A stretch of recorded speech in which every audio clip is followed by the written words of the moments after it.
আইলুকের যে টিউটোরিয়াল দিতে বলো, আইলুকের টিউটোরিয়াল তো আমারও মনে চায় যে আমার যেই অডিয়েন্সরা আসো তোমাদেরকে আমার সুন্দর সুন্দর আইলুক যেভাবে ক্রিয়েট করি সেগুলো শেয়ার করতে। বাট আমার না ক্যামেরাম্যানের অনেক অভাব। হ্যাঁ, আর ক্যামেরাম্যানের অভাব দূরের কথা হচ্ছে, মূল বিষয় হচ্ছে আমি যখন ক্যামেরার অ্যাঙ্গেলটা তাদেরকে ধরিয়ে দিই যে এইভাবে ধরো।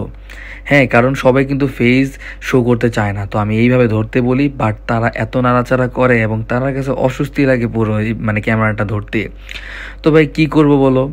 তো এই জন্য আর বিশেষ করি মানে আইলুকের টিউটোরিয়ালটা দেওয়া হয় না। আর এটাই আর কি। তো আজকে আমি একটা ব্রাইডালের আইলুক করতেছিলাম।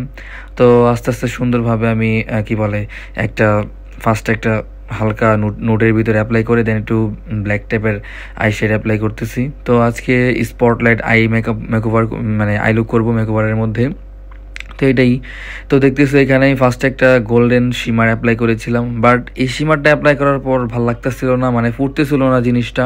তো যার কারণে আমি এই কালারটা চেঞ্জ করে দেন আমি একটা তোমার পিগমেন্ট ইউজ করেছিলাম একটু ডায়মন্ড টাইপের। ডায়মন্ড বলতে একদম লাইট ডায়মন্ড না, মানে হোয়াইট না, একটু একটু হালকা হালকা একটু গোল্ড গোল্ড ভেরিয়েন্ট আসে। তো অ্যাপ্লাই করার পর দেখো কেমন হয়েছে আই লুকটা। তো কমেন্টের মাধ্যমে জানিয়ে যাবো, আমি আমার বেস্ট দিয়ে ট্রাই করছি ভাই। তো এই পর্যন্তই। নেক্সট আপডেট দেখতে পেজটাকে ফলো দিয়ে রাখো। আর বাই বাই।